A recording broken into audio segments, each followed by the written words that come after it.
بسم اللہ الرحمن الرحیم۔ حضرت موسیٰ علیہ السلام نے اللہ سے سوال کیا، اے خدا، تو لوگوں کو پیدا کرتا ہے اور پھر مار دیتا ہے، اس میں کیا حکمت ہے؟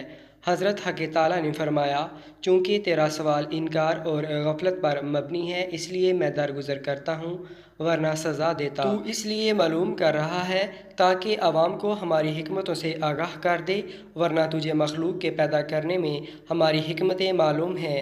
سوال علم کے منافی نہیں ہے، کسی چیز کے بارے میں سوال آدھا علم ہوتا ہے، اگرچہ تو اس سے واقف ہے، لیکن تو چاہتا ہے کہ عوام بھی آگاہ ہو جائیں۔ کسی چیز کا علم ہو جانے کے بعد ہی اس کے بارے میں سوال و جواب ہو سکتا ہے۔ علم ہی گمراہی اور ہدایت کا سبب بنتا ہے، جیسا کہ نمی اور تری ہی پھل میں شیرنی کے علاوہ تلخی بھی پیدا کرتی ہے۔ ملاقات اور تعارف سے دوستی اور دشمنی پیدا ہوتی ہے، اور غذا ہی سے بیماری اور صحت دونوں پیدا ہوتی ہیں۔ موسیٰ علیہ السلام تو ناواقفوں کو حکمتوں سے واقف کرنا چاہتا ہے، اس لیے تجاہل عارفانہ برت رہا ہے۔ ہم بھی اس کے علم سے انجان بن کر اس کا جواب دیتے ہیں۔ پھر میرے رب کریم نے جواب میں حضرت موسیٰ علیہ السلام کو حکم دیا کہ کھیتی بو دو۔ جب کھیتی تیار ہو گئی تو انہیں اسے کاٹنے کا حکم دیا، اور کٹنے کے بعد حضرت موسیٰ علیہ السلام سے پوچھا، تو نے خود کھیتی بوئی، پھر اسے کیوں کاٹ ڈالا؟ حضرت موسیٰ علیہ السلام نے عرض کیا کہ کھیتی کے پکنے پر اس میں دانہ اور بوسہ تھا، اور دونوں کو ملا جلا دینا مناسب نہ تھا۔ حکمت کا تقاضا یہی تھا کہ دونوں کو الگ الگ کر دیا جائے۔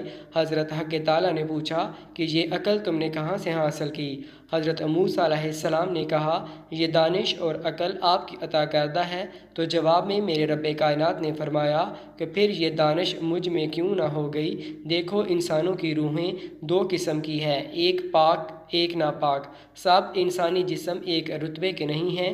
کسی جسم میں موتی جیسی روح ہے اور کسی کی کانچ کی پوت کی طرح کی۔ ان روحوں کو بھی اسی طرح ایک دوسرے سے علیحدہ کر دینا مناسب ہے، جس طرح گیہوں کو بوسے سے، تاکہ نیک روحیں جنت کو چلی جائیں اور بری دوزخ کو۔ پہلی حکمت تو مارنے کی تھی، اور پیدا کرنے کی حکمت یہ ہے کہ ہماری صفات کا اظہار ہو جائے۔